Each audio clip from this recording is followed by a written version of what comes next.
Tunay na lubos ang aming pasasalamat sa inyong walang sawang pakikinig sa aming channel. Ang inyong suporta ay nagbibigay inspirasyon sa amin upang patuloy na magbahagi ng mga storya. Maraming salamat sa inyong tiwala at suporta. Simulan na ang kwento. Sa kwentong ito, isang paresan ng pagkain na may sobrang daming laman ang nagbubukas sa gabi at naglalakad sa mga lansangan upang hanapin ang kanilang mga biktima. Madalas itong umiikot sa mga baryo at nagpapanggap na ordinaryong tindahan, ngunit sa katotohanan, sila ay mga aswang na kumakain ng tao. Sa pamamagitan ng kanilang kaharian ng dilim, nagpapalaganap sila ng takot sa mga tao at nagtatago sa kanilang tunay na anyo sa araw. Habang ang mga binatilyo ay naglalakad sa gabi, biglang nakita nila ang paresan ng aswang na naglalako sa kanto ng kanilang barangay. Napansin nila ang misteryosong vibe na bumabalot sa lugar habang lumalapit sila sa tindahan. Si Juan, ang pinakamatapang sa kanilang grupo, ay nagtanong sa kanyang mga kasama, "Tara, subukan natin ang tindahang iyan. Baka may masarap silang ulam na pwede nating tikman." Subalit si Miguel, na may alam sa mga kwentong aswang, ay nag-ingat, "Hindi ko tiwala sa lugar na yan. Baka aswang sila at balak tayong kainin." Nang malapit na silang pumasok sa tindahan, biglang may lumitaw na matandang lalaki sa dilim ng kanto. Ang kanyang mukha ay puno ng kaba at babala. "Mga kabataan, huwag kayong papasok sa tindahang iyan," mariing sabi ng matanda. "Hindi ito isang karaniwang tindahan.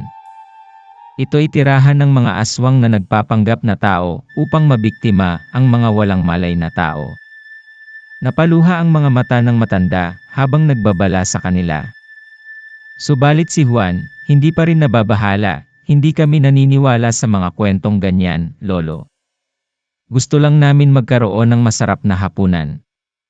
Ngunit bago pa man nila maabot ang pintuan ng tindahan, biglang naglaho ang paresan ng aswang at ang matandang lalaki. Isang malakas na hangin ang bumulaga sa kanila, nag-iwan lamang ng malamig na hangin at malaking tanong sa kanilang isipan. Habang naglalakad-lakad sila pagkatapos ng agahan, bigla silang napansin na may mga tao na nag-uusap ng maingay sa tabi ng kalsada. "Ano kaya ang pinag-uusapan nila?" tanong ni Juan, na biglang nagkaroon ng interes sa nag-usapan ng mga tao. Lumapit sila at nakinig sa usapan ng mga tao sa paligid. Napagtanto nila na ang mga ito'y nag-uusap tungkol sa ilang mga kabataang nawawala sa kanilang barangay noong nakaraang gabi. Ang mga kabataan ay hindi na nakauwi mula sa kanilang mga tahanan at hindi na rin nakita sa mga lugar na kanilang madalas puntahan. Bigla silang nagkaroon ng kaba at takot sa kanilang mga puso. "Baka totoo nga ang mga kwentong aswang," wika ni Miguel, na tila nababalisa sa balitang kanilang nabalitaan. Dama nila ang kakaibang tensyon sa hangin, at hindi na nila maiwasang isipin na maaaring may kaugnayan ang mga pangyayaring ito sa kanilang naranasan noong nakaraang gabi. Nang marinig ni Anna ang tungkol kay Lolo Goryo, isang kilalang albularyo sa kanilang lugar, biglang nagkaroon sila ng ideya na kumonsulta sa kanya upang malaman kung totoo ang mga narinig nilang balita. "Tama, baka si Lolo Goryo ang makapagbigay sa atin ng kasagutan," sabi ni Ana, na puno ng determinasyon. Nang sumang-ayon ang iba, agad silang nagpasya na puntahan si Lolo Goryo para sa kanilang katanungan. Sa kanilang paglalakad patungo sa tahanan ni Lolo Goryo, nag-iisip sila ng iba't ibang posibleng paliwanag sa mga kakaibang pangyayari na kanilang naranasan. Nang makarating sila sa tahanan ni Lolo Goryo, mayroong kaba sa kanilang mga puso, subalit mayroon ding bahagyang pag-asa na makakatagpo sila ng kasagutan sa kanilang mga katanungan. Pagpasok ng grupo sa tahanan ni Lolo Goryo, matyagang silang tinanggap ng matanda. Si Lolo Goryo ay may mabuting reputasyon bilang isang marunong na albularyo at manggagamot sa kanilang lugar. Habang sila ay nagpapakilala at nagpapahayag ng kanilang alalahanin, tumingin si Lolo Goryo sa kanila ng may kakaibang pagmamasid. Pagkatapos ng ilang sandali ng katahimikan, kanyang sinabi, "Mga kabataan, hindi biro ang inyong mga naririnig at nararanasan. Totoo ang mga kwentong aswang sa ating lugar. Ang kanyang mga salita ay nagdulot ng kalungkutan at takot sa kanilang mga puso. Subalit, sa kabila nito, ipinangako ni Lolo Goryo na gagawin niya ang lahat ng kanyang makakaya upang tulungan silang protektahan ang kanilang komunidad laban sa mga mapanlinlang na nilalang. Nako, iyon ay si Mang Pedro, sabi ni Lolo Goryo habang bumabaling ang kanyang mga mata sa malayo, tila naaalala ang nakaraan. Si Mang Pedro ay isang matandang mandirigma ng kanyang tribo. Siya ang nagtanggol sa aming lugar laban sa mga masasamang elemento, kabilang na ang mga aswang. Marami na siyang napatalsik sa pamamagitan ng kanyang lakas at tapang.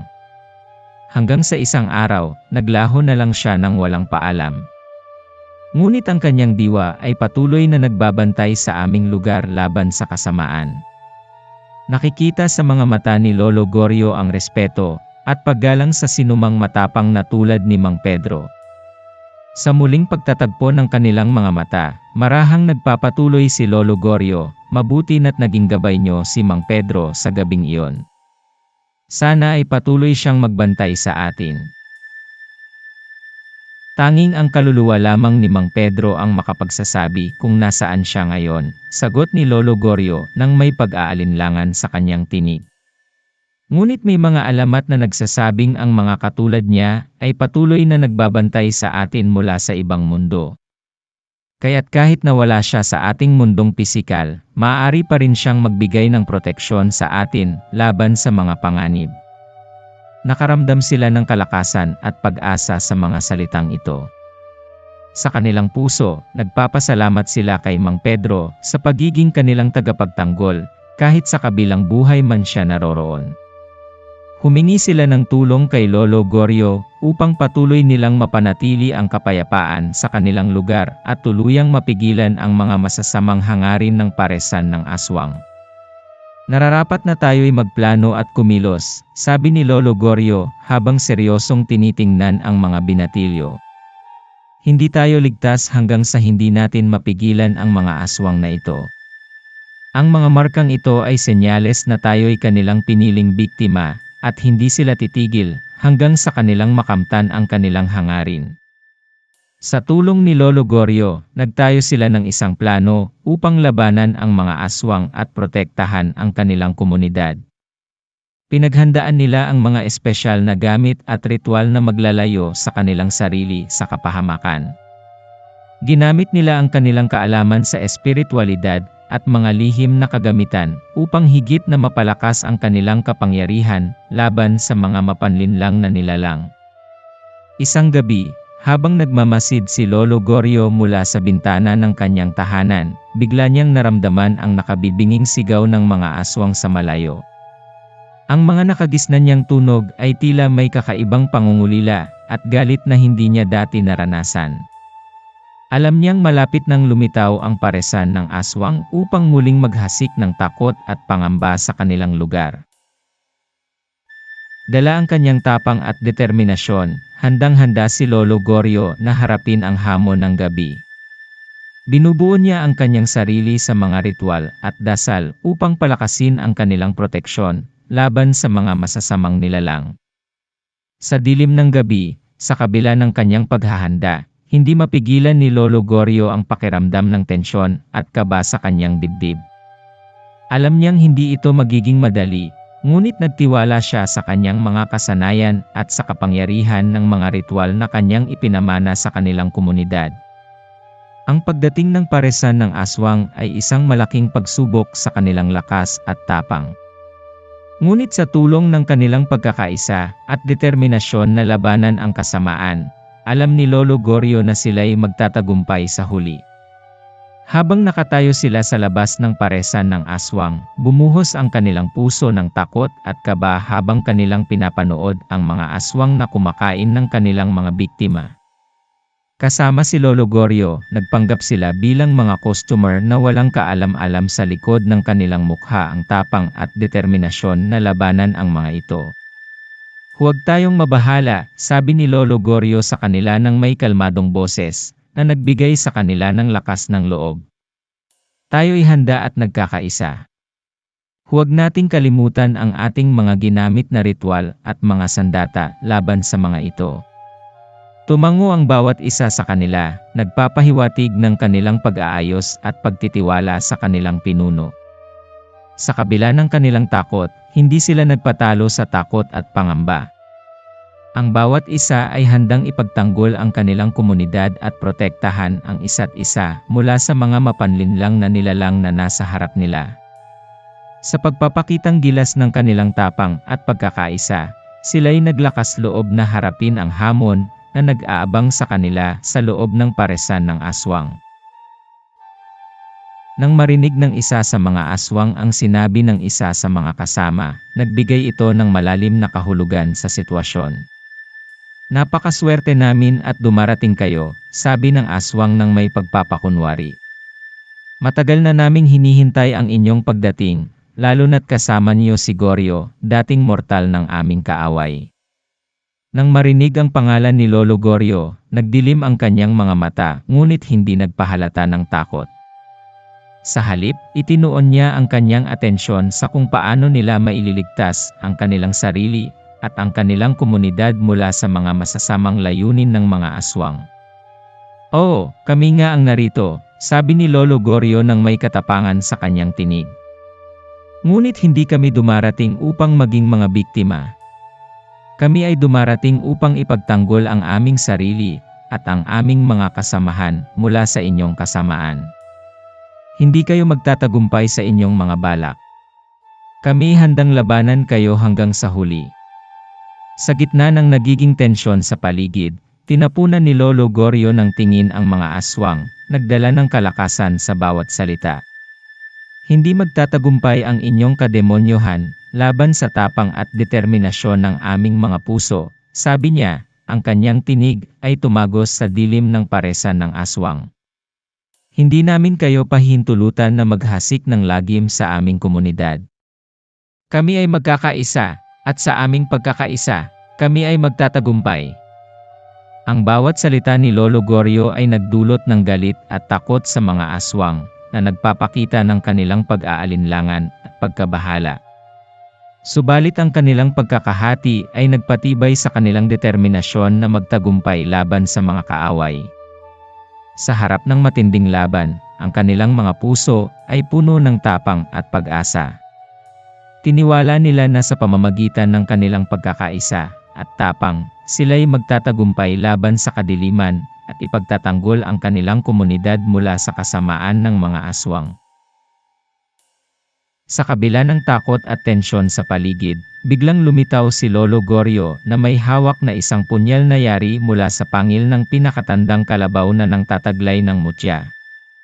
Ang kanyang presensya ay nagdulot ng lalong panggigilalas at kaba sa mga aswang, na ngayoy nakaramdam ng malaking panganib. Hindi nag-atubiling ipakita ni Lolo Goryo ang kanyang tapang at determinasyon na labanan ang mga aswang. Sa isang mabilis na kilos, tumungo siya sa isang aswang at tinarak ang punyal sa puso nito. Ang matinding lakas ng mutya ay agad na nagpataob sa aswang, na nagdulot ng kaguluhan at panaghoy sa loob ng paresan ng aswang. Ang paglabas ng mutya na taglay ng pinakatandang kalabaw ay nagbigay ng liwanag at pag-asa sa kanilang laban. Ang kanyang tapang at pagiging tagapagtanggol ng kanyang komunidad ay nagsilbing inspirasyon sa bawat isa na magpakatatag at lumaban sa mga aswang. Sa kabila ng matinding laban, hindi sila nagpatalo sa takot at pangamba. Sa tulong ng kanilang tapang at pagkakaisa, sila'y nagpatuloy sa kanilang pagtutunggali laban sa kasamaan, handang ipagtanggol ang kanilang komunidad mula sa panganib ng mga aswang. Sa kanyang mabilis na kilos at tapang, walang sinasanto si Lolo Goryo sa laban-laban ang mga aswang. Sa bawat hakbang na kanyang ginagawa, ang kanyang edad ay hindi na naging hadlang sa kanyang determinasyon na ipagtanggol ang kanyang komunidad. Isa-isa niyang nilabanan ang mga aswang, gamit ang kanyang katapangan, at ang punyal na yari na taglay ang mutya mula sa pangil ng pinakatandang kalabaw. Walang nagawa ang mga aswang sa harap ng kanyang lakas at tapang. Ang bawat sipa at tusok ng punyal ay nagdulot ng panganib at kaguluhan sa mga mapanlinlang na nilalang. Sa kabila ng kanilang mga kapangyarihan at kasamaan, wala silang laban sa tapang at determinasyon ni Lolo Goryeo. Ang kanyang pagiging tagapagtanggol at tagapagligtas ng kanyang komunidad ay nagdulot ng pag-asa at inspirasyon sa bawat isa na lumaban sa kasamaan. Sa dulo, matapos ang matinding laban, nagtagumpay sila sa kanilang misyon na ipagtanggol ang kanilang komunidad mula sa mga aswang. Ang tagumpay na ito ay hindi lamang tagumpay para kay Lolo Goryeo at sa mga binatilyo, kundi pati na rin para sa buong komunidad na naging inspirasyon sa kanilang lakas at pagkakaisa. Sa wakas, matapos ang matinding laban ang mga aswang, nagbalik ang katahimikan sa kanilang komunidad. Ang tagumpay na ito ay hindi lamang tagumpay para kay Lolo Goryeo at sa mga binatilyo, kundi pati na rin para sa buong komunidad na naging inspirasyon sa kanilang lakas at pagkakaisa.